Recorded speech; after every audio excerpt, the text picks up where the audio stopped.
Bab 191.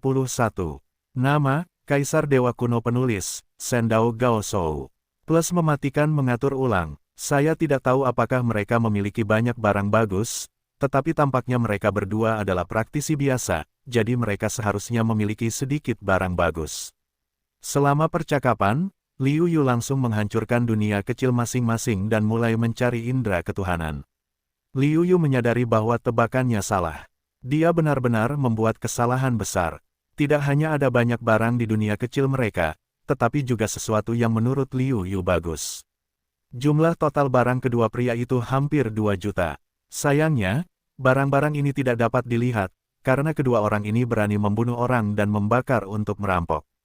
Dapat dikatakan bahwa mereka melihat kematian yang ringan. Oleh karena itu, mereka hanya dapat menaruh barang-barang ini di dunia kecil mereka sendiri, dan tidak ada yang berani memberi tahu mereka. Sekarang, barang-barang ini murah, Liu Yu. Meskipun Liu Yu tidak berani menjual barang-barang ini, dia dapat memberikannya kepada sekte ketika dia kembali ke sekte. Pada saat itu akan menjadi jumlah uang yang sangat besar.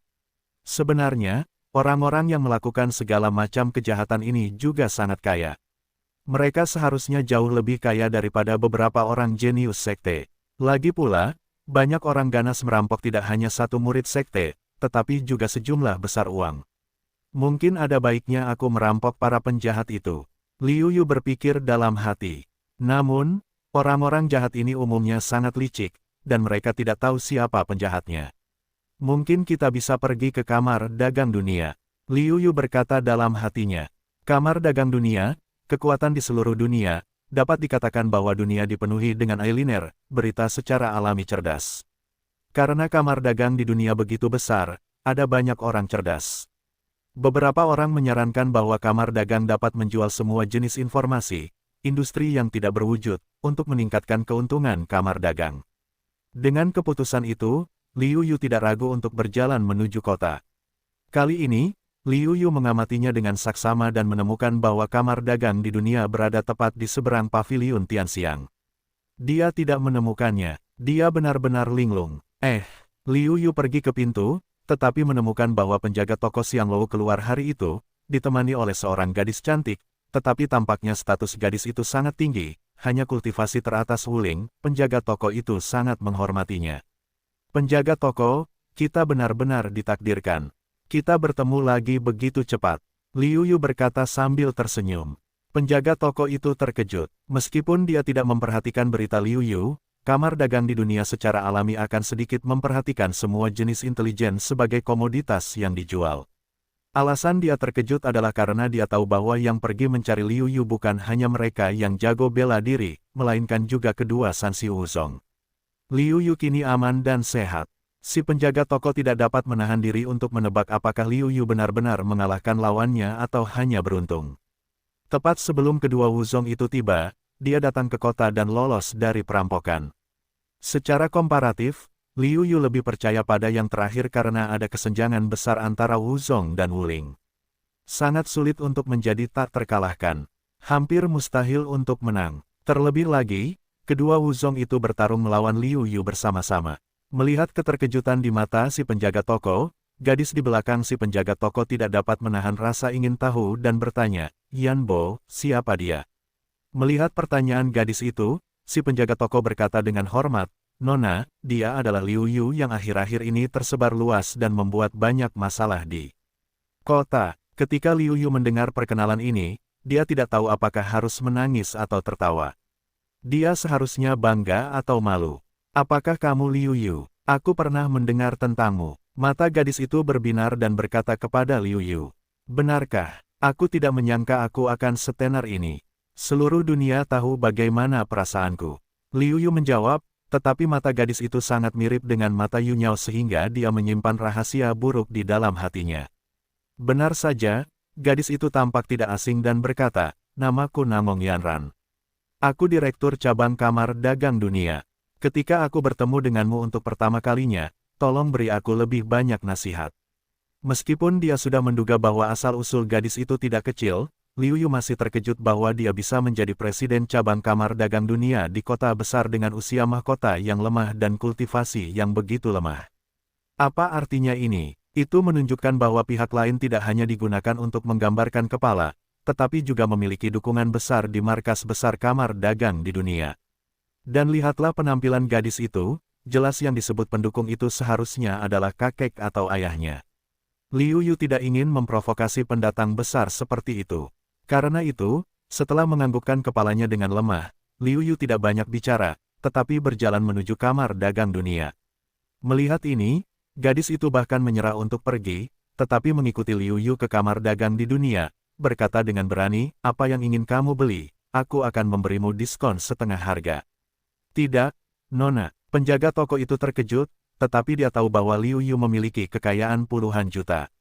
Kalau beneran diberikan potongan setengah harga, kerugiannya tidak lebih dari 10 juta. Dia tahu bahwa nona mudanya harus berprestasi ketika dia datang ke sini. Jika dia baru saja tiba di cabang kamar dagang dan kehilangan 10 juta yuan, suara-suara oposisi di kamar dagang tidak akan melepaskan kesempatan untuk menyerang. Kemungkinan besar posisi nona muda sebagai presiden kamar dagang akan disingkirkan sebelum dia bisa duduk. "Mengapa?" Paman Yan Namong Yanran bertanya dengan aneh. Liu Yu berkata sambil tersenyum, "Dia khawatir kamu akan segera membuat cabang kamar dagang ini bangkrut dan menjadi cabang pertama kamar dagang dunia yang bangkrut." "Mengapa? Aku akan memberimu setengah harga untuk satu orang. Aku tidak akan memberikan setengah harga untuk yang lain." Namong Yanran bertanya dengan heran. Liu Yu tidak bisa menahan geli dengan kenaifannya. Dia bertanya sambil tersenyum, "Benarkah? Jika aku menggunakan semua 10 juta batu rohku untuk membeli barang, kamu akan kehilangan 10 juta. Ya, bagaimana mungkin aku lupa bahwa kamu memiliki 10 juta batu roh? Kamu lebih kaya dariku. Aku adalah wanita kaya kecil yang terkenal di keluargaku. Aku tidak sekaya dirimu." Aku benar-benar tertekan. Namong Yanran tiba-tiba teringat bahwa Liu Yu memiliki 10 juta batu roh. Jika Liu Yu benar-benar membeli 10 juta batu roh dengan harga setengah, semua batu roh di perbendaharaan kecilnya tidak akan mampu menutupi kekurangannya. Untuk gadis yang naif dan cantik, Liu Yu tentu saja masih sangat menyukainya, sama seperti adik perempuan tetangga. Namun, Liu Yu tidak melupakan tujuan kedatangannya ke sini, jadi dia langsung bertanya, "Aku ingin salinan informasi tentang penjahat di negara bagian Jin. Apakah kamu punya?" "Tentu saja, tidak hanya penjahat, orang-orang kuat, dan orang-orang dengan identitas. Kami semua menjual informasi orang-orang yang datang untuk berurusan dengan Anda baru-baru ini dan informasi Anda." Melihat Liu Yu mengubah topik pembicaraan, Namong Yanran dipimpin oleh Liu Yu tanpa sadar. "Oh, mari kita dapatkan salinan informasi tentang penjahat dan orang-orang yang akan berurusan dengan saya kali ini." Liu Yu sedikit terkejut. Kamar dagang di dunia ini benar-benar ajaib. Dalam waktu singkat, Anda bisa mendapatkan begitu banyak informasi dengan jelas. Namong Yanran menyeka cincin penyimpanan. Tiba-tiba, setumpuk kertas muncul di depan Liu Yu. Namong memberikannya kepada Liu Yu sambil tersenyum. Tangan lainnya terulur dan berkata sambil tersenyum, "Total 200.000 batu roh." 200.000 batu roh. Hanya itu, apakah terlalu mahal? Liu Yu bertanya dengan tidak percaya, "Terlalu gelap." Namong Yanran berkata dengan serius, "Tidak mahal. Tidak mahal sama sekali. Kami mengatur harga sesuai dengan pasar. Setelah beberapa waktu, harganya akan turun secara alami dan bahkan tidak berharga. Selain itu, kami menghabiskan banyak uang untuk berita ini." Dalam hal bisnis, Namong Yanran tiba-tiba terlihat seperti orang yang berubah, yang mengejutkan Liu Yu. Namong Yanran tampaknya memiliki bakat dalam bisnis. Sangat jelas tentang semua hal yang berhubungan dengan bisnis. Ketika Namong Yanran mengatakan ini, Liu Yu benar-benar tidak pandai menawar. Dia mengeluarkan 200.000 batu roh dan memberikannya kepada pihak lain. Kemudian dia melihat informasinya. Pertama-tama, Liu Yu melihat informasi tentang pelatihan seni bela dirinya yang akan datang. Namun, ketika dia membuka halaman pertama, dia melihat informasinya sendiri. Terlebih lagi, ada pengenalan terperinci tentang semuanya mulai dari saat masuk hingga saat kembali ke Yuanzhong. Di antaranya, pengenalan situasi terkini Liu Yu adalah, saat ini, keberadaannya masih dekat, dan kekuatannya diduga sebanding dengan Wuzong. Kemudian, ada semua jenis materi tentang orang lain yang datang untuk berurusan dengan Liu Yu, tetapi ada beberapa makna yang samar di antaranya. Liu Yu tidak percaya bahwa akan sangat sulit bagi kamar dagang untuk mendapatkan informasi terperinci. Pasti karena, sebagian besar orang yang membeli informasi ini berurusan dengan diri mereka sendiri, dan tentu saja mereka tidak ingin informasi mereka diungkapkan.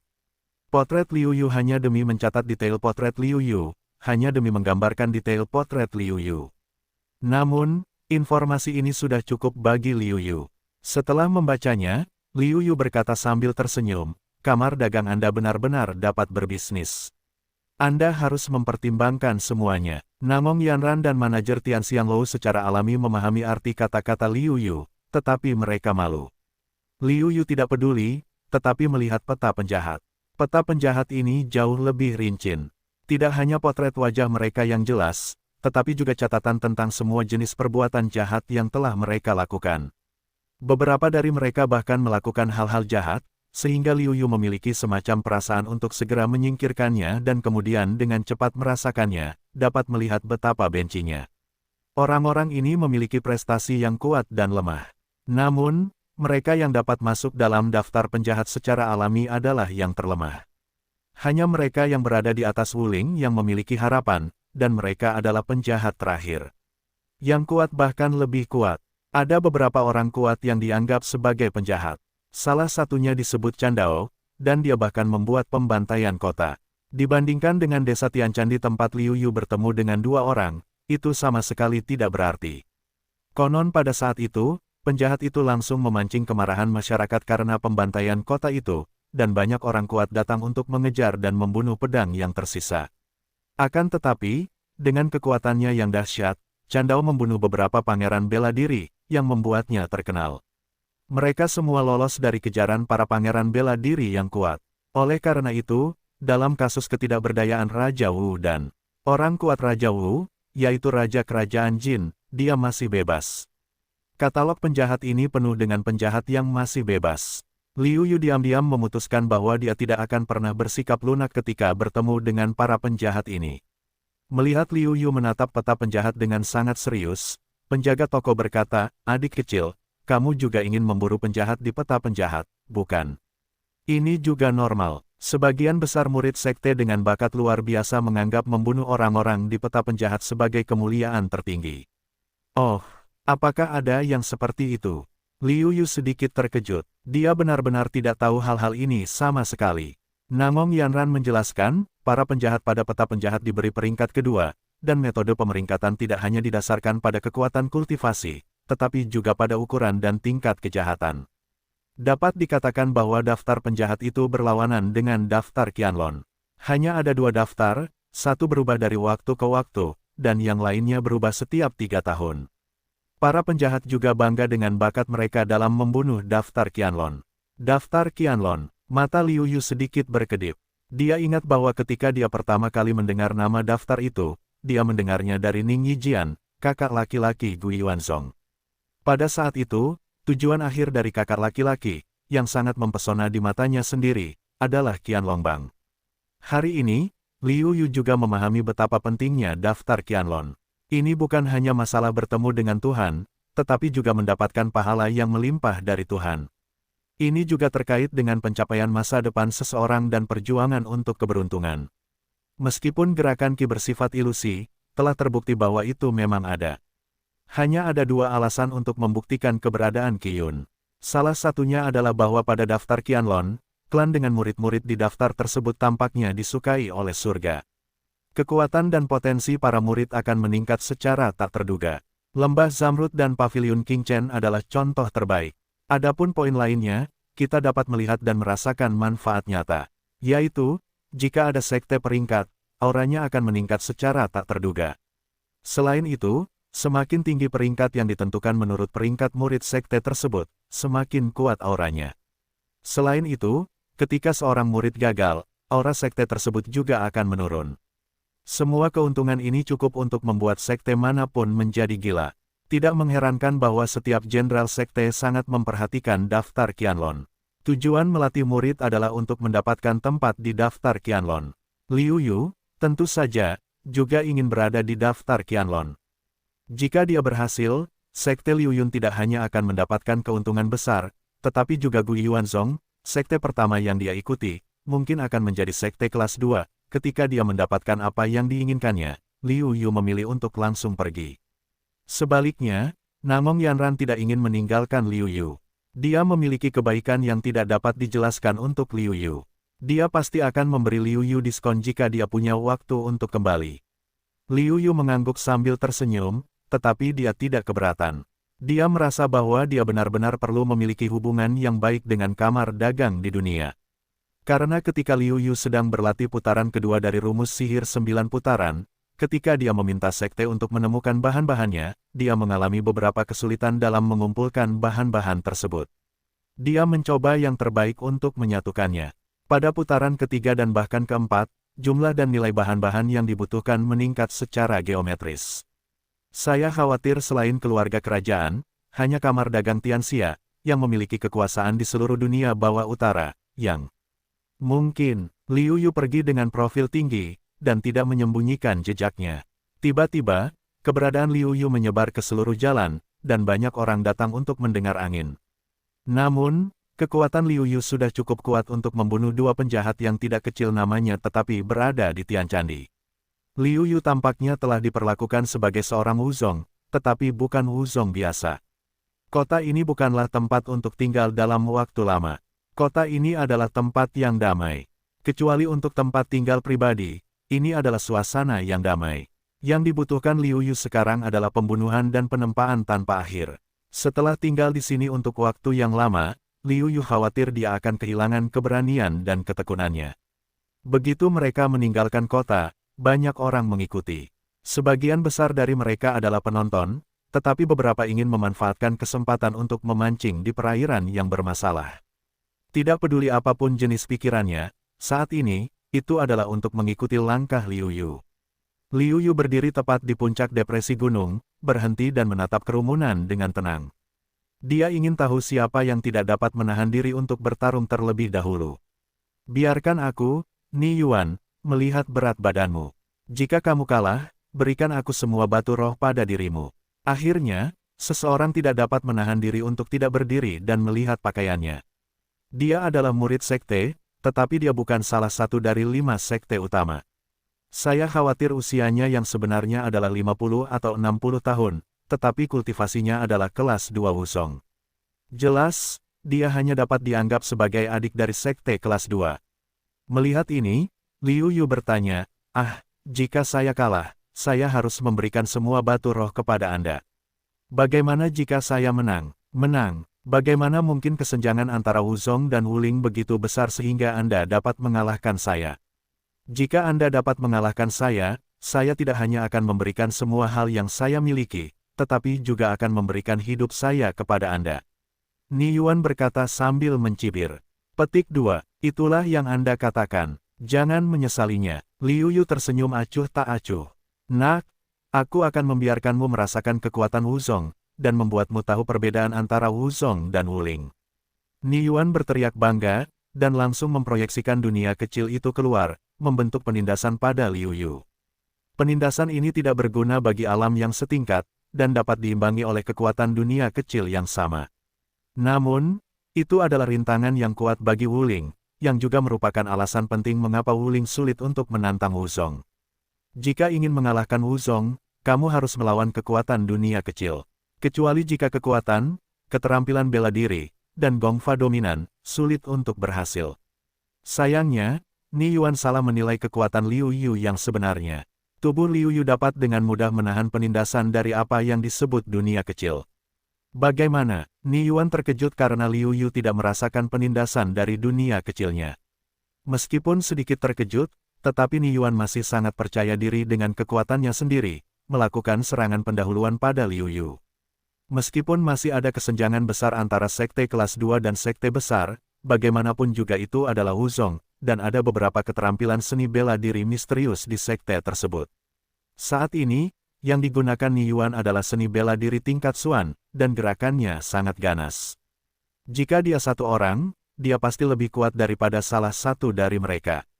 Sayangnya, kekuatan seperti itu masih membuat Liu Yu tidak merasakan tekanan. Liu Yu berpikir bahwa sudah waktunya untuk menambahkan api, Jika tidak, sangat sulit bagi seseorang dengan kekuatan nyata untuk muncul. Mengambil keuntungan dari sejumlah besar orang sekarang, Liu Yu langsung menggunakan keterampilan seni bela diri tingkat Suan telapak tangan penghilang awan untuk menunjukkan sebagian kekuatannya. Satu tubuh mencapai tingkat kedua Wuzong, dan putaran kedua dari formula sihir 9 putaran sebanding dengan tingkat ketiga Wuzong. Hanya karena perbedaan dalam pencapaian, Liu Yu dapat mengalahkan lawan tanpa peningkatan 2 kali lipat kekuatan tempur dari tubuh suci 9 putaran. Telapak tangan kedua belah pihak saling bertabrakan dengan keras. Tiba-tiba, Ni Yuan melemparkan seluruh tubuhnya keluar dan memuntahkan darah. Tidak mungkin, bagaimana kau bisa mengalahkanku? Aku Wuzong, dan kau hanya Wuling. Ni Yuanman bertanya dengan ngeri. Siapa bilang aku Wuling? Tubuhku telah mencapai Wuzong. Aku hanya berlatih Qi dan bersorak. Aku belum mencapainya. Aku bersedia menerima kekalahan. Keluarkan semua barang berhargamu. Mengenai hidupmu, aku akan mengambilnya kapanpun aku menginginkannya. Liu Yu berkata sambil tersenyum, tetapi untuk saat ini, dia menyembunyikan hal-hal yang telah dia tembus. Setiap saat, Anda harus memiliki kartu Anda sendiri. Semakin banyak kartu yang Anda miliki, semakin lama Anda dapat hidup. Misalnya, sekarang, jika Anda tahu bahwa tubuh Anda sebanding dengan Wuzong, Anda akan menargetkan diri Anda sendiri pada tubuh Anda. Dan jika Anda tiba-tiba menunjukkan diri Anda berlatih Qi pada saat yang kritis, Anda pasti dapat memiliki efek yang tidak terduga. Setelah mendengarkan kata-kata puas Liu Yu, Ni Yuan tiba-tiba muntah darah. Dia ingin mencuri ayam, tetapi dia gagal. Sebaliknya, dia dimakan nasi. Namun, tidak mudah untuk bermain-main. Begitu banyak orang yang menonton. Jika dia berbalik dan Zhongmen tahu, dia akan selesai. Serahkan semua miliknya sendiri, Ni Yuan segera pergi, terlalu memalukan, begitu banyak orang melihatnya, dia begitu mudah dikalahkan.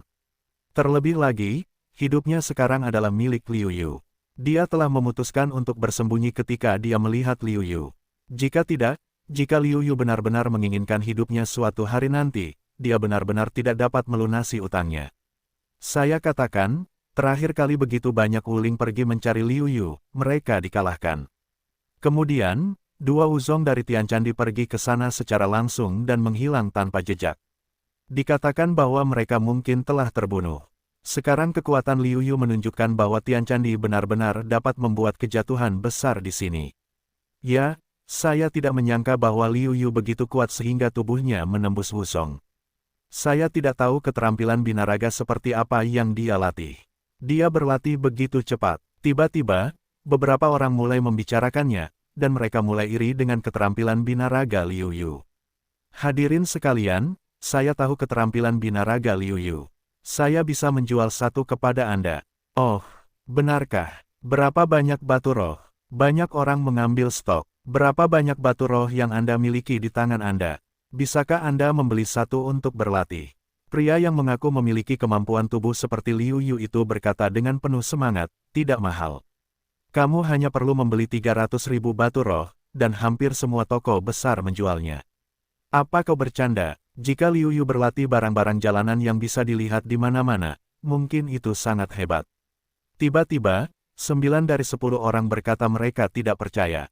Ini sungguh menakjubkan. Apa yang kau lakukan? Lihat ini di tanganku. Ditulis dengan jelas hitam di atas putih. Apakah ada yang palsu? Melihat kau tidak percaya, Wuling 8 produk dari praktisi seni bela diri longgar ini tanpa daya mengeluarkan sebuah buku, membalik halaman, dan kemudian menunjukkannya kepada publik. Benar saja, di sana tertulis keterampilan kultivasi Liu Yu dan segala macam perbuatan sejak berlatih. Bagaimana mungkin Liu Yu berlatih formula sihir 9 putaran, yang bukan hanya keterampilan fisik pertama di daratan Tiongkok, tetapi juga yang paling sulit. Bagaimana Liu Yu bisa berlatih begitu cepat? Tiba-tiba seseorang bertanya, kau tahu, jauh lebih sulit untuk mengolah tubuh daripada berlatih Qi. Itu membutuhkan lebih banyak sumber daya, dan kecepatan pelatihan akan sangat lambat. Khusus untuk formula sihir 9 putaran, ada begitu banyak sumber daya untuk kultivasi sehingga kemajuan kultivasi seharusnya sangat lambat.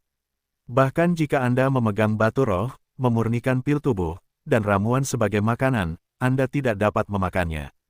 Bagaimanapun, ada batas jumlah batu roh yang dapat ditanggung seseorang, dan tidak mungkin untuk menyerapnya tanpa batas. Dengan cara ini, sangat sulit untuk meningkatkan kecepatan. Bahkan Li Feiyu, murid inti pertama lembah Feicui, mendapat dukungan dari 5 sekolah teratas di lembah Feicui. Dia hampir berusia 30 tahun, dan akhirnya membuat terobosan dan mencapai putaran kedua. Menurut akal sehat, sangat mustahil untuk menerobos begitu cepat. Sayangnya, bakat Liu Yu dalam menelan memiliki efek yang luar biasa. Dia mengubah aura di batu roh menjadi energi yang paling dia butuhkan, sehingga sangat meningkatkan kecepatan kultivasinya. Orang-orang ini berdebat tentang keterampilan pembentukan tubuh Liu Yu di sini, tetapi tidak ada yang datang untuk menantang Liu Yu. Liu Yu menunjukkan kekuatannya, dan tidak ada yang berani menantangnya lagi.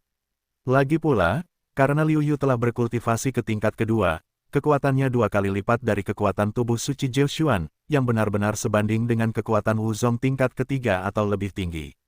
Orang-orang terkuat yang hadir sama hebatnya dengan Ni Yuan. Bagaimana dia bisa menjadi lawan? Apa yang aku katakan itu benar? Jika kamu bertanya pada Liu Yu, apakah yang aku katakan itu benar? Melihat suara semua orang yang bertanya, Wu Ling ini langsung cemas, menunjuk Liu Yu. Orang-orang saling memandang dan menyerah. Liu Yu mengerutkan kening, dan kemudian menemukan bahwa itu adalah informasi tentang dirinya dan orang-orang yang akan datang yang dibeli oleh Kamar Dagang Dunia.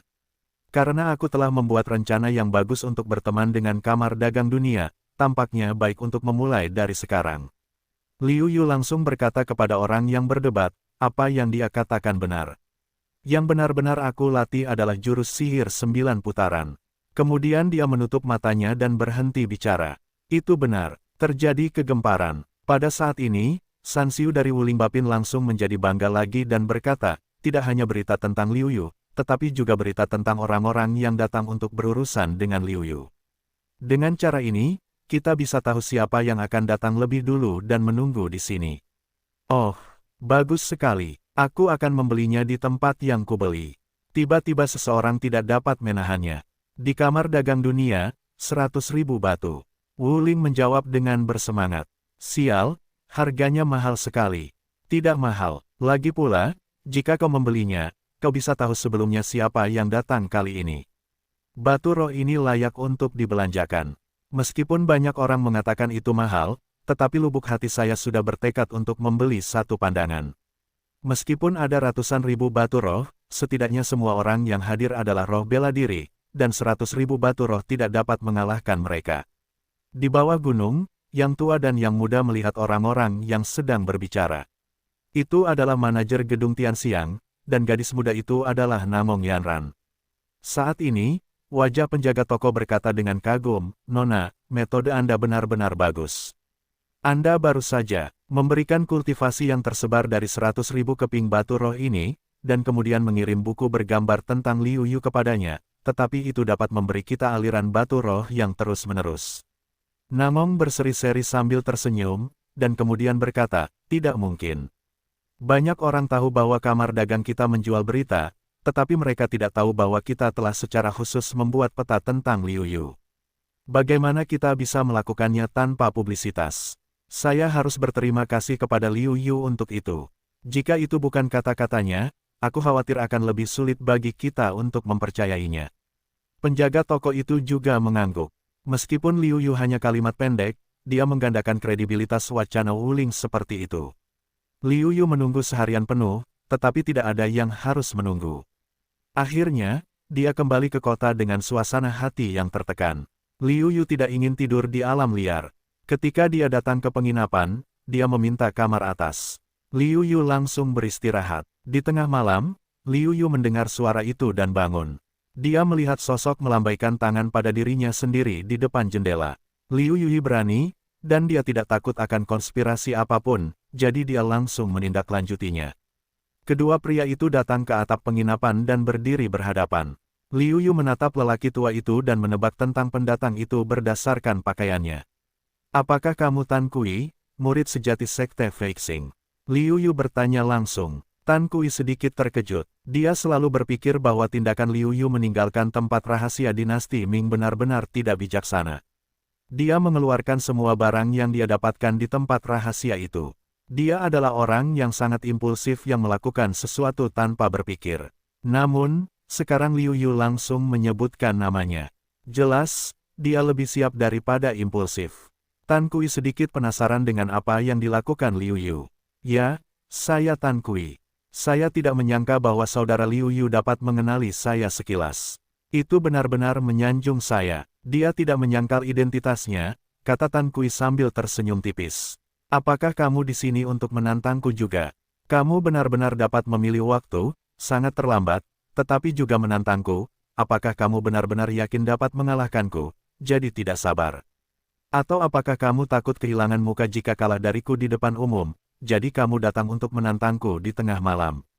Liu Yu sedikit tertekan, sungguh tidak nyaman mengganggu dirinya sendiri di waktu selarut ini.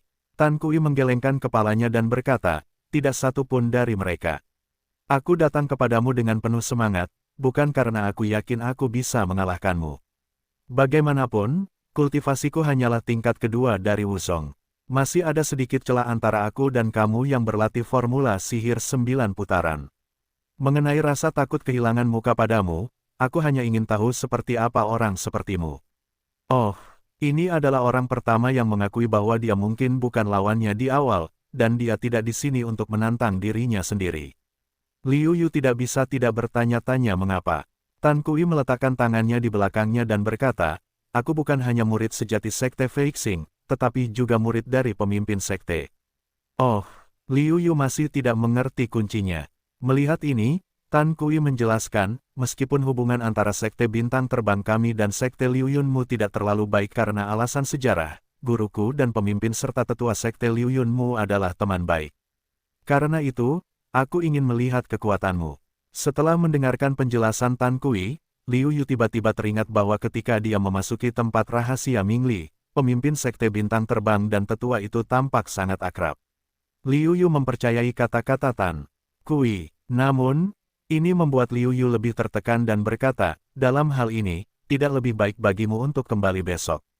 Ketika Tan Kui berkata, aku tidak ingin tidak sabar, bahkan jika aku tidak ingin membesarkan anakku, aku rasa tidak pantas untuk bersikap tidak sabar seperti itu. Titik petik 2. Liu Yu tiba-tiba menyadari bahwa dia benar-benar tidak sabar. Tidak heran informasi dari Kamar Dagang Dunia mengatakan bahwa menurut rencana perjalanan, Tan Kui seharusnya tiba besok. Jika Tan Kui tidak terlalu tidak sabar, dia akan tiba besok. Akibatnya, karena dia terlalu tidak sabar, dia tiba lebih awal daripada para murid Epi yang berada di dekat kota. Harus kukatakan bahwa wataknya memang agak mendesak. Sekarang setelah Tan Kui datang, Liu Yu tidak bisa tidur lagi. Sebaliknya, dia mulai berbicara dengannya. Percakapan di antara mereka masih cukup spekulatif. Tan Kui merasa seperti Luo Fu. Liu Yu percaya bahwa jika Tan Kui dan Luo Fu akur, mereka akan segera menjadi teman baik. Mereka membicarakan hal-hal mereka sendiri, dan kemudian Tan Kui dengan sungguh-sungguh memperingatkan, kamu harus berhati-hati dengan Zhongling, yang akan dikirim oleh Sekte Epi. Dia sangat kuat, setidaknya aku jauh dari lawannya. Terlebih lagi, dia bertekad untuk membunuhmu. Sekte pasti akan memberimu harta karun. Saat itu tiba, kau akan berada dalam bahaya. Liu Yu mengangguk pada dirinya sendiri. Secara alami, dia jelas tentang pikiran para pengikut Epi. Bagaimanapun, Wu Dao, ketika dia melihat bahwa dia memiliki bakat yang bagus, mulai membunuh. Dari titik ini, itu jelas. Namun, Liu Yu tidak memiliki sedikit pun rasa takut, tetapi menunjukkan sedikit senyum, yang tidak seperti yang dia harapkan. Tertawa. Pada saat ini, apakah kamu masih ingin tertawa di sana? Tan Kui terdiam. Dia menemukan bahwa dia benar-benar tidak dapat memahami pikiran Liu Yu. Dia benar-benar ingin membuka kepala Liu Yu dan melihat apa yang ada di dalamnya. Liu Yu tampak acuh tak acuh dan berkata, yang aku butuhkan adalah lawan yang kuat, tekanan antara hidup dan mati. Hanya dengan cara ini aku dapat meningkatkan kekuatanku, dan kecepatan peningkatan kekuatanku masih sedikit lambat. Masih lambat, aku khawatir hampir tidak ada seorang pun di seluruh negara bagian Jin yang dapat melampaui kecepatanmu. Bagaimana mungkin kau lambat? Tan Kui tampak tertekan. Bakatnya sangat bagus, kalau tidak, dia tidak akan diterima sebagai murid oleh pemimpin Fei Xingzong. Namun, dibandingkan dengan Liu Yu, kecepatannya hampir 2 kali lebih lambat dari Liu Yu. Namun, Liu Yu masih terlalu lambat. Bagaimana perasaannya? Liu Yu tidak tahu apa yang dipikirkan Tan Kui, dan dia tidak tahu bahwa tidak ada seorang pun di seluruh negara bagian Jin yang dapat mengendalikan kecepatannya. Namun, Liu Yu tahu bahwa sangat sulit baginya untuk keluar dari dunia bawah utara jika dia hanya ingin melampaui kejeniusan Jin. Kau tahu, saingan potensial mereka adalah orang-orang dari daratan Tiongkok, dan mereka juga yang terkuat di antara mereka. Dari sudut pandang kekuatan alami daratan, hanya dapat disimpulkan bahwa Rong Yu di daratan memiliki titik awal yang lebih baik. Ada banyak orang yang lebih kuat dari mereka.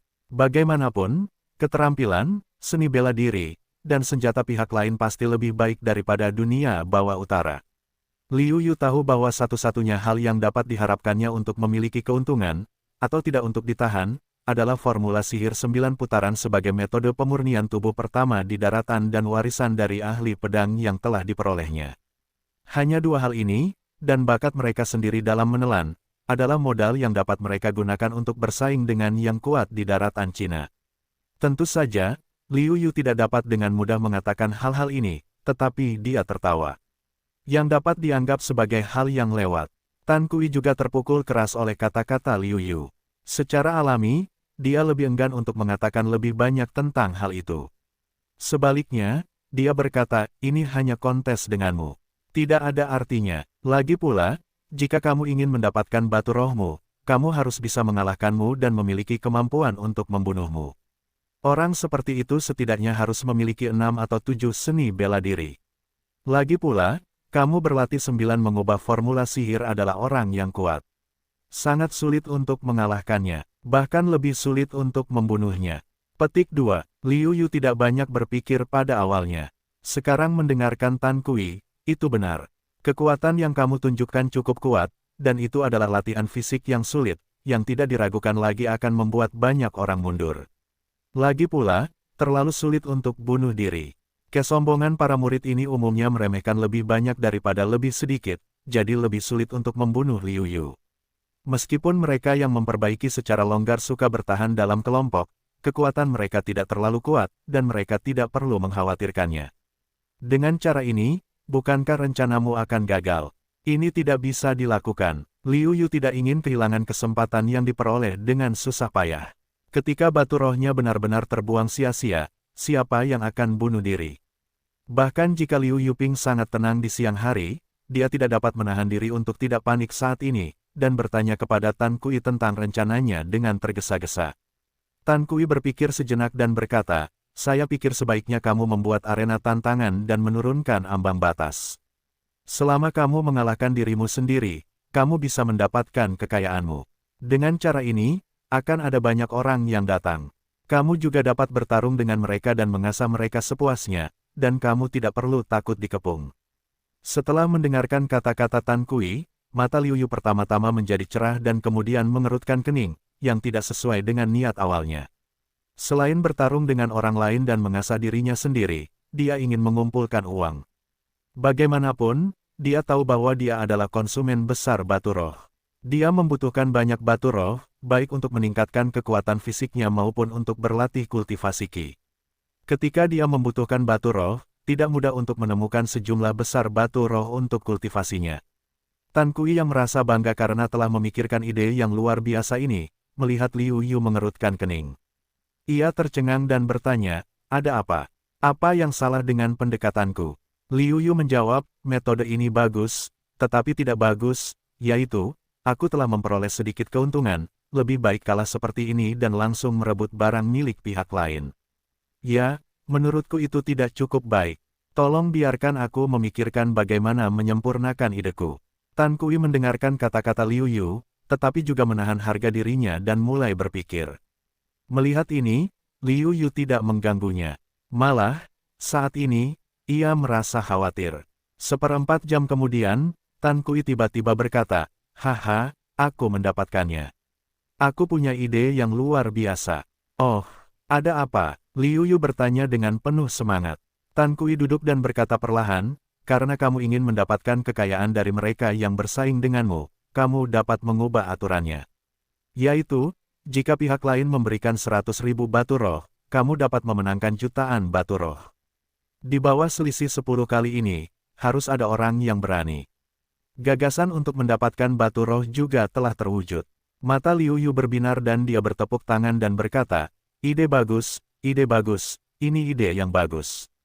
Pada saat ini, wajah Tan Kui juga penuh dengan senyuman, tetapi kemudian dia berkata, namun, kredibilitas ini tidak tinggi, tidak ada yang mungkin mempercayai kata-katamu, dan tidak ada yang mungkin mau bekerja sama denganmu. Ini adalah hal yang merepotkan. Jika ada kekuatan besar yang menjaminmu, itu akan lebih baik. Seseorang menjamin kredibilitas apa yang mereka katakan. Begitu Liu Yu mendengar ini, dia tidak bisa tidak memikirkan kamar dagang di dunia dan gadis bernama Namong Yanran. Jika kita katakan bahwa orang atau kekuatan yang saya kenal adalah yang paling cocok dan satu-satunya yang paling mungkin diundang, Namong, presiden muda kamar dagang di dunia, adalah Yan Yan Yan. Adapun yang lain, mereka tidak bisa disebut klan mereka sendiri, kan? Terlebih lagi, saya jauh dari lingkup inti Liu Yunzong untuk membiarkan mereka yang rakus akan batu roh mereka sendiri waspada. Bahkan jika Liu Yunzong bersedia melakukannya, itu di luar jangkauan dan tidak berdaya. Adapun sekte lainnya, mereka tidak cukup kuat, atau mereka tidak mungkin, karena tidak jauh dari sekte Epi. Sekte Epi memiliki niat untuk membunuh Liu Yu. Apakah mereka bersedia melakukannya? Sayangnya, sangat disayangkan bahwa kekuatan Fei Xingzong tidak terlalu kuat di sini. Yang terkuat di sini adalah Chong Jianzong dan berbagai kamar dagang. Tan Kui tidak tahu apa yang dipikirkan Liu Yu, jadi dia menghela nafas untuk Liu Yu dan berkata bahwa efeknya akan sangat berkurang. Saat ini, Liu Yu tidak dapat menjamin apakah dia dapat meminta bantuan kamar dagang dunia. Oleh karena itu, dia tidak mengatakan rencananya. Sebaliknya, dia berkata, mari kita bicarakan hal itu. Sudah sangat larut, aku ingin beristirahat. Kamu juga bisa beristirahat. Tan Kui mengangguk. Dia malu mengganggu Liu Yu selarut ini. Untungnya, dia menemukan ide bagus untuk menebus kesalahan Liu Yu. Kalau tidak, dia benar-benar malu. Dia selalu merasa berutang pada Liu Yu. Keesokan harinya, banyak orang kecewa karena San Liu Yu tidak muncul di drama pertama. Niat Liu Zong adalah untuk membunuh murid-muridnya. Dia siap membunuh Liu Yu untuk meningkatkan reputasi klan Epi dan menaikkan reputasi klan Epi ke tingkat yang lebih tinggi. Sayangnya, dia tampaknya membuat seluruh tubuhnya sulit untuk mengenai bagian depan, tetapi mengenai udara secara keseluruhan, tidak nyaman. Liu Yu secara alami tidak tahu tentang ini, tetapi bahkan jika dia tahu, dia tidak akan mengatakan apa-apa. Saat ini, Liu Yuzheng dan Tan Kui sedang menuju kamar dagang dunia. Tan Kui melihat bahwa Liu Yu tidak sabar, tetapi dia sedikit cemas. Dia bertanya, Saudara Liu, apakah kamu yakin? Jika kamu tidak yakin, kamu akan menyinggung kamar dagang di seluruh dunia, dan hidupmu tidak akan mudah saat itu. Liu Yu menggelengkan kepalanya dan berkata, aku tidak tahu apakah kita bisa melakukannya. Sekarang yang bisa kita lakukan hanyalah mengambil langkah. Itu benar-benar tidak baik, bahkan jika itu baik-baik saja, itu tidak seserius yang kamu katakan. Tan Kui berkata dengan marah, kamu tidak tahu energi kamar dagang di dunia. Kekuatan kamar dagang di dunia hampir dapat dibandingkan dengan keluarga kerajaan suatu negara. Jika bukan karena Raja Wu, tidak akan ada masalah bagi pendirian suatu negara. Dia tidak pelit seperti yang kamu katakan. Melihat Tan Kui berbicara seolah-olah orang-orang kamar dagang dunia adalah orang Filistin, kita dapat melihat bahwa Tan Kui tidak puas dengan orang-orang kamar dagang dunia, dan dia masih takut. Liu Yu tentu tahu alasannya. Dikatakan bahwa ketika Tan Kui masih wuling, dia menyinggung seorang anggota kamar dagang dunia.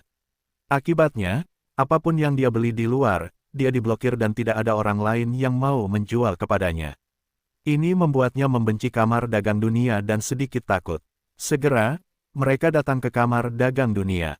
Orang-orang datang dan pergi di kamar dagang, dan banyak tamu sedang berbelanja.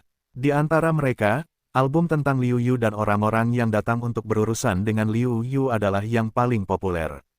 Melihat ini, Tan Kui berkata, kamar dagang di dunia benar-benar cukup gelap.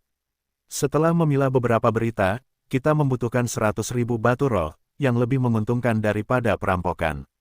Bagaimana bisa kau bicara omong kosong di belakangmu dan menjelek-jelekkan orang lain? Namong Yanran sangat senang melihat Liu Yu datang. Tanpa diduga, dia mendengar kata-kata Tan Kui dan mengeluarkan suara ketidakpuasan. Ketika Tan Kui melihat Namong Yanran, dia sedikit malu. Dia dimarahi oleh seorang wanita, yang lebih muda darinya, dan membuat wajahnya muram. Setelah beberapa saat, Tan Kui membalas, siapa bilang aku mengunyah lidahku di belakangku. Bahkan di depan Presiden Kamar Dagang, aku masih mengatakan itu. Mendengar Tan Kui mengatakan ini, Liu Yu dan Namong Yanran memiliki ekspresi aneh. Tan Kui berpikir pasti ada yang salah. Sayangnya, tidak jelas apa yang salah. Sampai Liu Yu berkata, Saudara Tan, kamu tidak perlu mengatakannya lagi, karena kamu baru saja mengatakannya kepada Presiden Kamar Dagang Dunia. Apa maksudmu? Tan Kui tidak menanggapi sejenak. Dia berhenti sejenak. Tan Kui menatap Namong dengan wajah tidak percaya dan bertanya, maksudmu dia Presiden Kamar Dagang Dunia di Philadelphia? Liu Yu mengangguk dan menatap Tan Kui dengan ekspresi meyakinkan. Tan Kui sangat marah dan menunjuk Liu Yu. Ekspresinya sangat jelas. Dia menyalahkan Liu Yu karena tidak memberinya peringatan. Liu Yu mengulur-ulur tangannya, ekspresinya tidak berdaya, berarti mulutmu terlalu cepat. Aku tidak punya waktu untuk mengingatkanmu. Tan Kui merasa malu dan bahkan takut untuk berkata, maaf, Presiden. Apa yang saya katakan tadi hanyalah candaan. Saya harap saya tidak melupakannya. Meskipun dia terkejut bahwa seorang gadis muda menjadi Presiden Kamar Dagang, Tan Kui bahkan lebih enggan untuk menyinggung perasaannya. Selama periode ini, dia juga mengumpulkan beberapa batu roh dan perlu membeli beberapa barang untuk meningkatkan kultivasinya. Hanya ketika kekuatan Kamar Dagang di dunia menyebar ke seluruh negeri Beiming, dia dapat berharap untuk membelinya.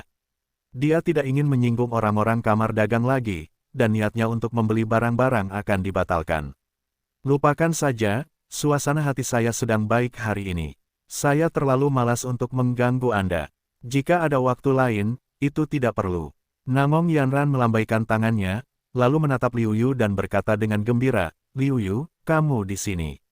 Mengangguk, Liu Yu berkata, saya punya sesuatu untuk didiskusikan dengan Anda.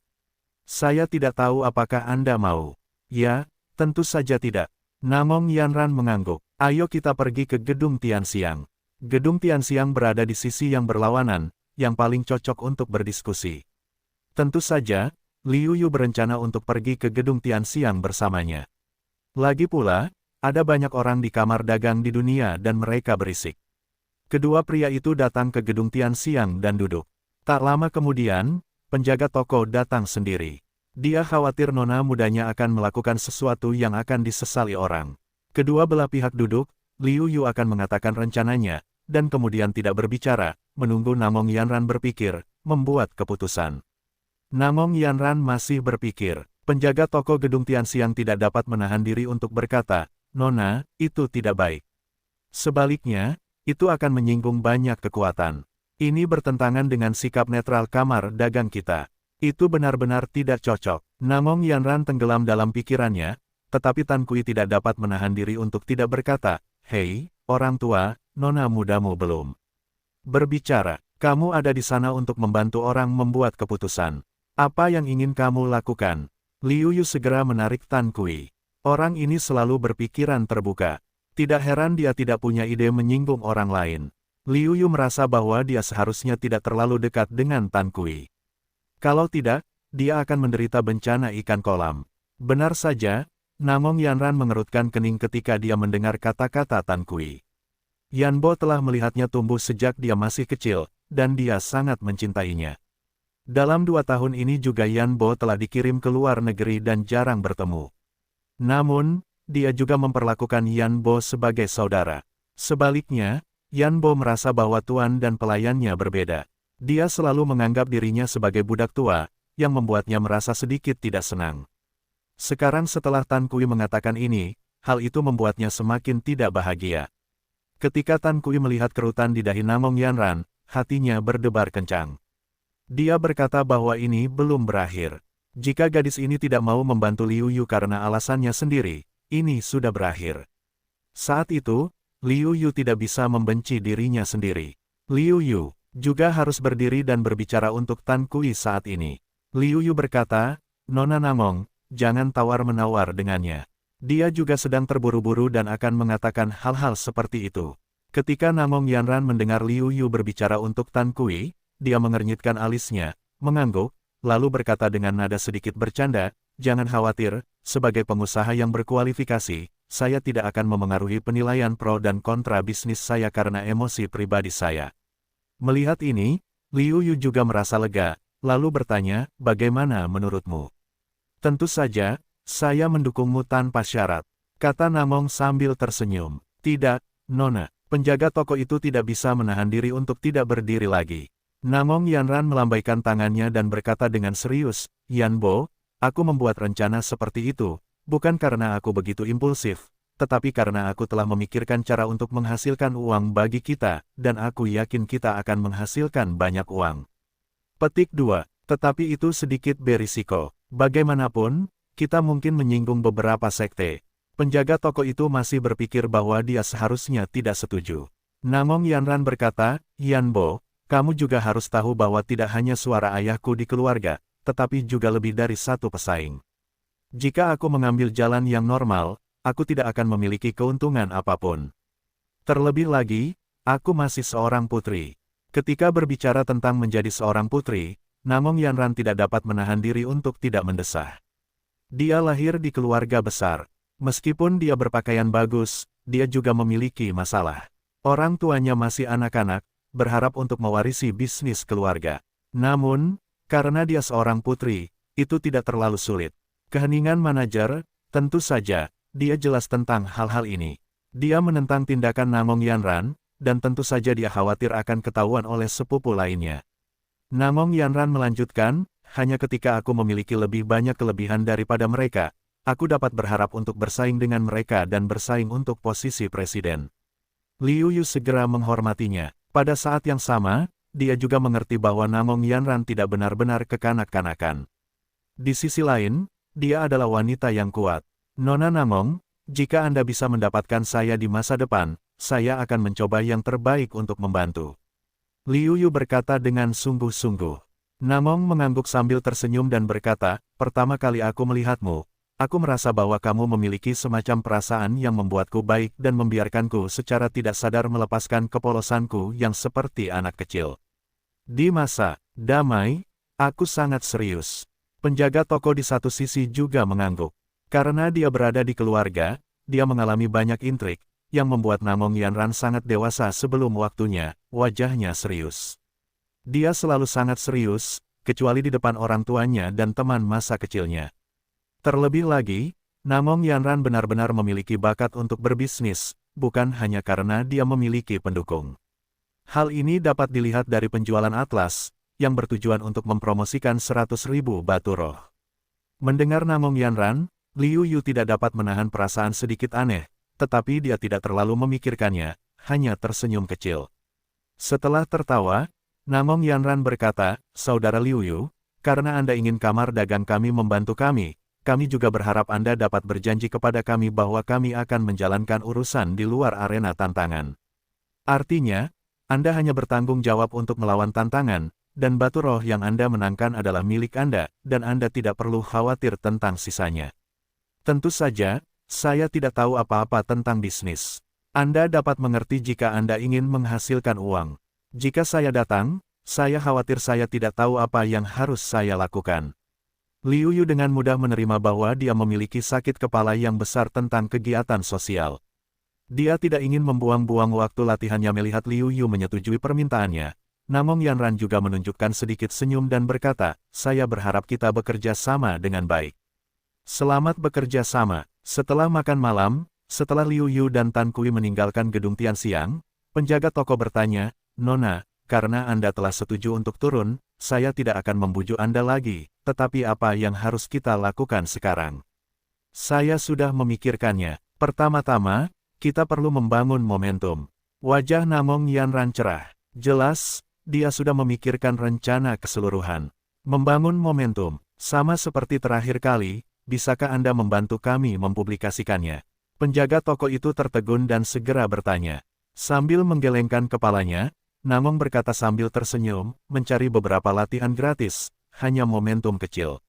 Saya pikir kita tidak hanya harus mempublikasikan dengan penuh semangat, tetapi juga mengundang 1 atau 2 orang dengan integritas moral dan kekuatan yang tinggi setidaknya mencapai puncak Wuzong untuk menonton." Ini tidak hanya menunjukkan keadilan, meningkatkan kredibilitas, tetapi juga meningkatkan rasa harapan semua orang. Nona, Anda sangat baik. Manajer Yan memuji dari lubuk hatinya. Itu tidak cukup. Kita perlu menempatkan arena tantangan di atas arena tantangan kota. Dengan cara ini, semua orang yang datang ke kota setidaknya harus berlipat ganda. Kemudian, kita dapat mengambil kesempatan untuk mempromosikan komoditas kamar dagang di dunia. Selain itu, kita dapat mendirikan aula untuk membiarkan orang bertaruh. Ini dapat membentuk rantai industri yang menguntungkan. Namong Yanran berkata jujur, menunjukkan bakat bisnisnya. Penjaga toko Yan harus memuji.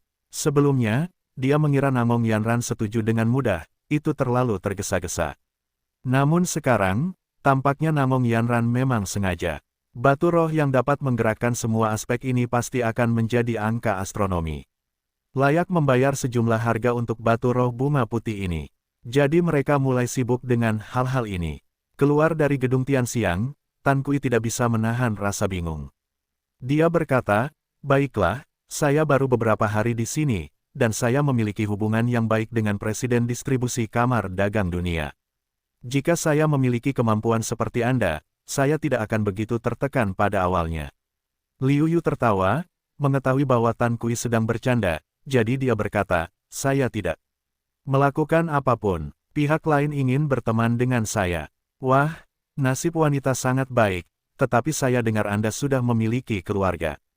Saya pikir Anda dapat membantu saya memperkenalkan presiden yang cantik itu. Jika memang begitu, aku akan sangat berterima kasih padamu. Tan Kui memuji dengan wajah datar, ditundukkan oleh kecantikannya, tetapi itu adalah hal yang pantas untuk dipamerkan. Namun, sambil menggelengkan kepalanya, Liu Yu berkata, aku hanya merasa seperti saudara perempuan baginya, kau telah mendengar perasaannya terhadapku. Itu sama saja seperti mengenalku. Mengenai perkenalan denganmu, bukankah kau sudah mengetahuinya? Ketika Tan Kui mendengar ini, wajahnya tiba-tiba menjadi masam, tetapi dia mengenalnya. Kesan pertamanya di sisi lain begitu buruk sehingga dia tidak mungkin memenangkan hatinya. Baiklah, besok aku akan mulai menerima tantangan orang lain, dan aku akan berusaha sebaik mungkin untuk bertemu semua orang. Liu Yu tidak ingin mengatakan lebih banyak tentang hal-hal ini, jadi dia berkata. Waktu berlalu dengan cepat, tetapi seluruh kota benar-benar gila. Seperti yang kita semua tahu, Liu Yu ingin menantang para pahlawan dunia. Jika dia menang, dia bisa mendapatkan batu roh, dan itu adalah batu roh yang kaya. Arti dari ini berbeda. Sebelumnya, kamu harus mengalahkan Liu Yu dan memiliki kemampuan untuk membunuh Liu Yu. Sekarang, jika kamu mengalahkan Liu Yu di arena, kamu bisa mendapatkan batu roh. Ini adalah janji Liu Yu. Kamu mungkin berpikir bahwa janji Liu Yu mungkin tidak dapat dipercaya. Namun, setelah janji kamar dagang Tianxia ditambahkan, itu langsung dapat dipercaya. Kamar dagang Tianxia berjanji bahwa jika Liu Yu tidak menepati janjinya, dia akan bertanggung jawab, dan kamar dagang Tianxia akan tetap menanggungnya. Janji kamar dagang di dunia sama sekali berbeda dengan janji yang dibuat oleh masing-masing individu. Menurut pendapat kami, tidak mungkin menghancurkan reputasi kamar dagang selama bertahun-tahun demi 10 juta batu roh. Tiba-tiba, banyak orang yang telah memutuskan untuk menyerah karena harapan mereka yang kecil telah tergerak pikirannya. Mereka tidak dapat menahan diri untuk berpikir bahwa akan sangat sulit bagi saya untuk membunuh Liu Yu yang sedang berlatih rumus sihir 9 putaran. Namun, bagaimanapun juga, kekuatan Liu Yu tidak lebih dari level kedua dan ketiga Wuling. Jika dia ingin mengalahkan lawannya, masih ada harapan. Di bawah ini, seluruh Philadelphia ramai. Saya tidak tahu berapa banyak orang yang datang untuk ikut bersenang-senang, atau mereka yang percaya diri untuk mengalahkan Liu Yu. Mereka bergegas ke Philadelphia, dan ruangan-ruangan penuh dengan orang. Beginilah orang-orang di danau itu. Ketika sesuatu terjadi, mereka tidak dapat menahan diri untuk tidak berkumpul. Nah, beginilah masalahnya. Mereka datang hanya untuk melihat keseruannya. Mereka tidak punya ide untuk melakukan hal lain. Apa kalian sudah mendengarnya? Besok, Liu Yu akan mendirikan arena tantangan di Philadelphia untuk bertemu dengan para pahlawan dunia. Jika dia bisa mengalahkan Liu Yu, dia tidak hanya akan memenangkan batu roh, tetapi juga akan mendapatkan reputasi yang baik. Dapat dikatakan bahwa dia akan mendapatkan ketenaran dan kekayaan, itu saja. Tentu saja, saya pernah mendengar bahwa untuk membuat lebih banyak orang ikut serta dalam tantangan, selama batas bawah 100.000 batu roh, kalian dapat mencoba menantang Liu Yu. Jika menang, kalian akan mendapatkan 1 juta batu roh. Ini jumlah uang yang sangat besar. Apakah kalian membutuhkan batu roh? Tentu saja, kalau tidak, semua orang akan mencobanya. Itu tidak membuang-buang waktu dan tenaga. Sejujurnya, 100.000 batu roh harus mencapai Wuzong karena berani menantang Liu Yu, yang telah mencapai Wuzong. Apa itu? 100.000? Ratusan ribu batu roh. Ya, tetapi saya tidak tahu siapa yang akan kembali. Sayang sekali informasi dari kamar dagang di dunia belum disortir. Kalau tidak, Anda bisa melihatnya terlebih dahulu. Namun, Liu Zong tidak ingin mengambil pedang pertama di arena tantangan. Ketika menyangkut Zhongling, orang-orang di kedai teh tidak bisa menahan senyum. Pagi ini, kami semua menyaksikan Zhongling pergi ke jurang tempat Liu Yu berada. Akibatnya, Liu Yu tidak datang. Membiarkannya pergi dengan sia-sia. Betapa memalukannya itu. Di ruang yang elegan, mendengarkan orang-orang ini berbicara, Zhongling memegang tangan cangkir teh tanpa sadar dan hancur berkeping-keping. Pemilik toko, lihat, orang-orang ini membuat Zhongling sangat marah. Namun, tidak ada gunanya bagi orang-orang ini untuk membersihkannya. Lagi pula, ada begitu banyak orang yang membicarakan mereka. Kemampuan mereka tidak dapat menghalangi mulut yang panjang itu. Jauh dari pandangan dan pikiran, Zhongling langsung pergi, sialan. Ini semua karena Liu Yu. Kalau bukan karena Liu Yu, akulah yang akan menantangnya besok. Lagi pula, ini adalah pertarungan hidup dan mati. Zhongling yang tidak punya tempat untuk melampiaskan amarahnya, langsung menyalahkan Liu Yu atas semua tanggung jawabnya. Dia mengira Liu Yu yang bertanggung jawab atas semua ini.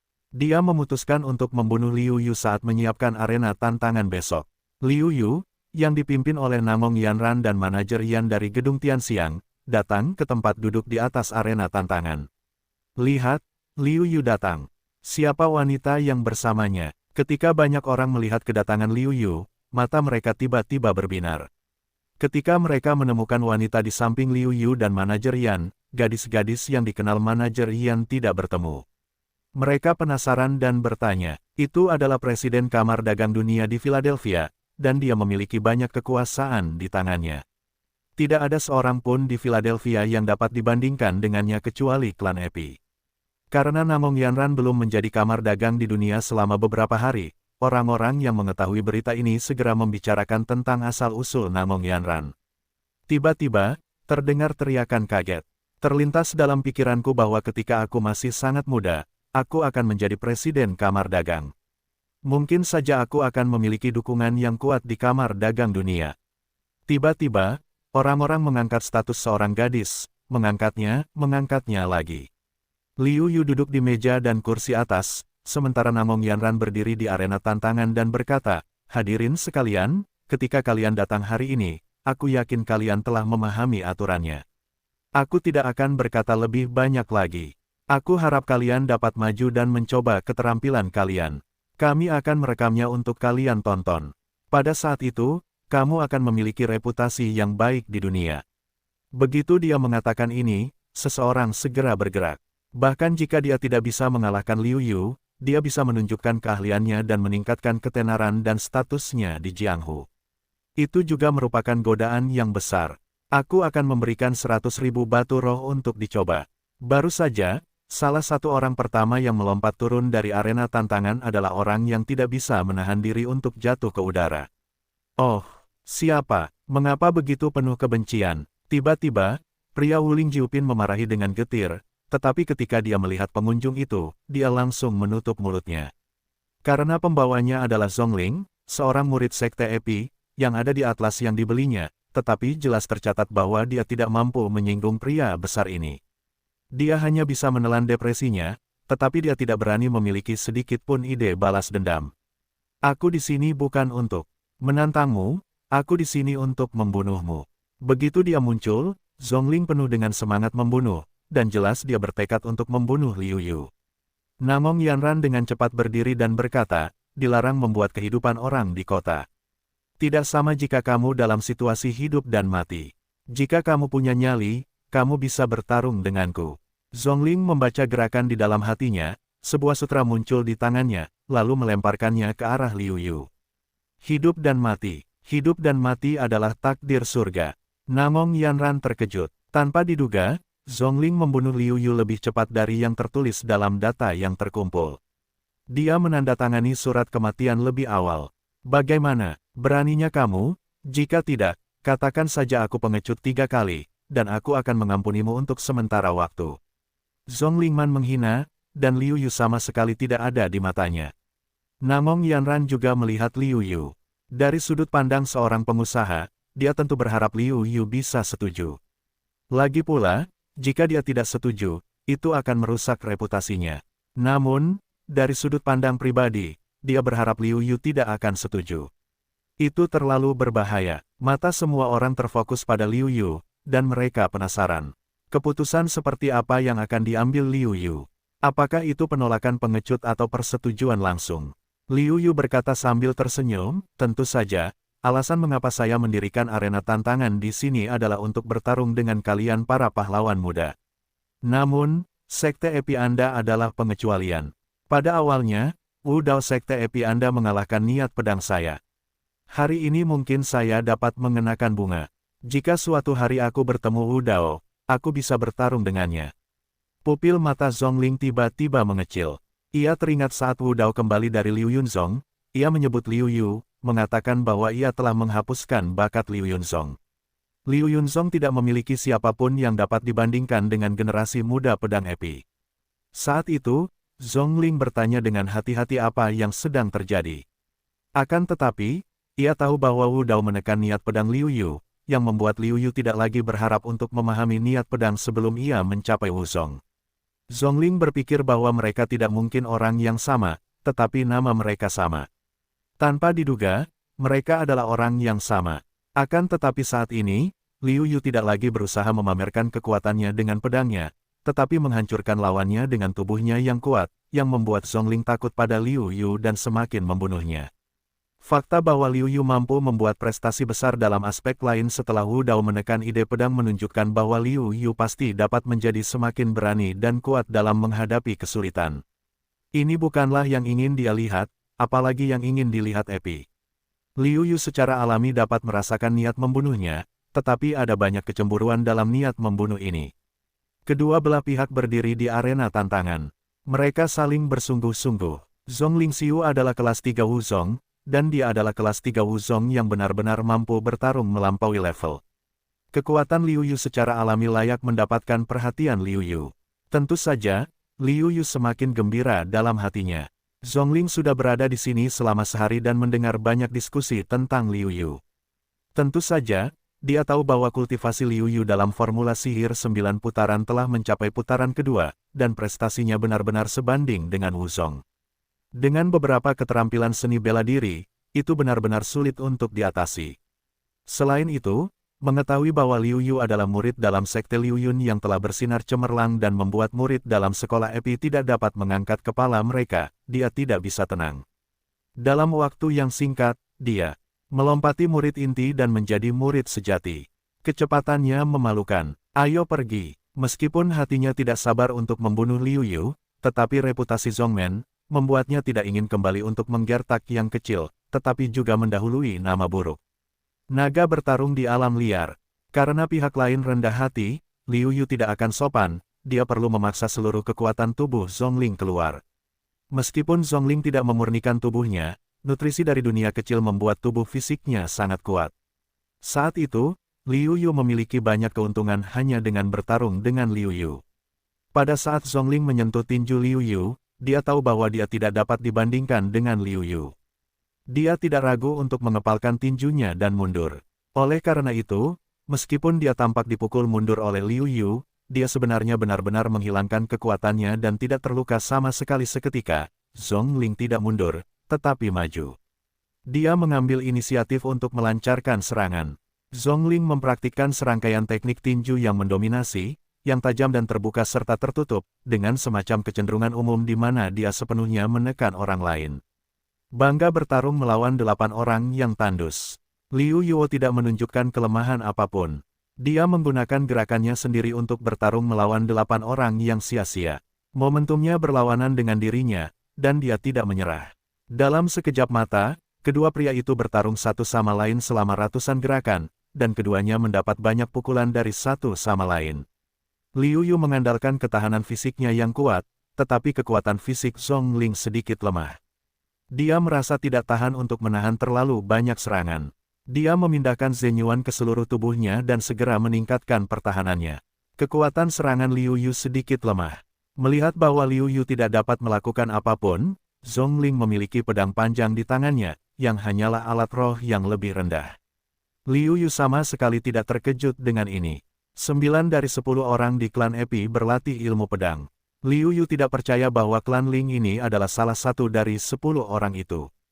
Makan pedangku. Zhongling mengayunkan ilmu pedangnya, dan 10% pedang itu akan meledak tanpa syarat. Ketika Liu Yu menghadapi penindasan tak terlihat dari Jian Yi, dia tidak menggunakan Jian Yi untuk menghilangkan penindasan itu. Begitu dia terjebak, serangan Zhongling sudah dekat. Serangan ini, dicampur dengan kultivasi 3 tingkat Wuzong, teknik pedang tingkat atas tingkat Xuan yang kuat, dan 10% niat pedang, langsung menyerang Liu Yu dengan momentum yang dahsyat. Liu Yu tidak berani memiliki sedikit pun kecerobohan di dalam hatinya. Dia pasti akan terluka jika dia melawan dengan keadaannya saat ini. Saat itu, Liu Yu sama sekali tidak ragu-ragu.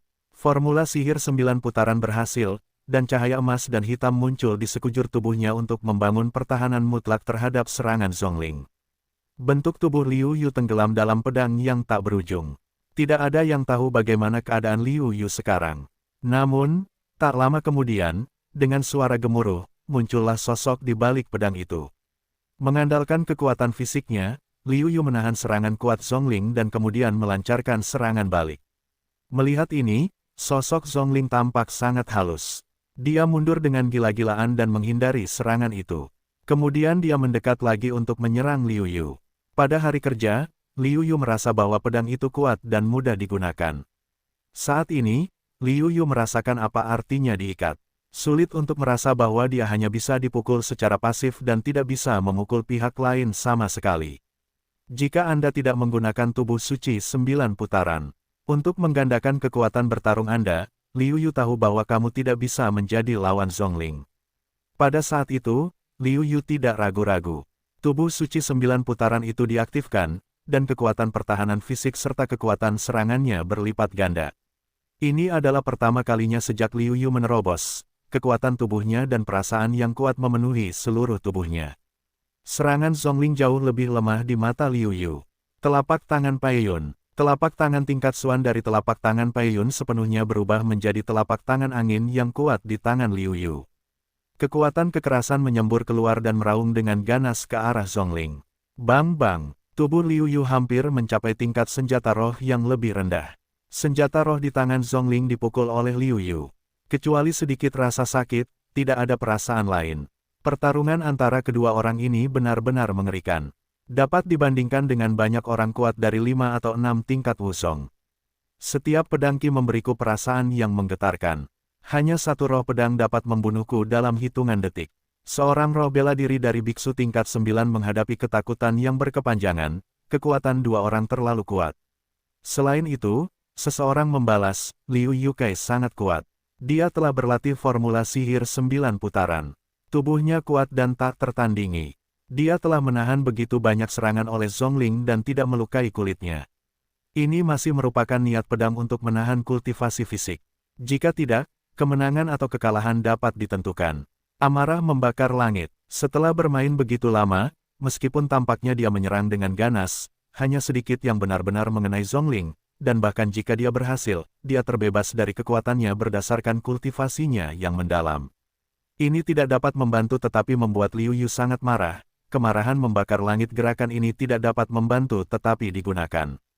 Arti tinju. Zhongling tiba-tiba berubah. Saya tidak menyangka bahwa Liu Yu memiliki arti pedang dan dapat memahami arti tinju setelah arti pedang disegel. Meskipun mengandung kurang dari setengah arti tinju, dengan kekuatan fisik dan keterampilan serangannya yang kuat, tampaknya itu dirancang khusus untuk serangan.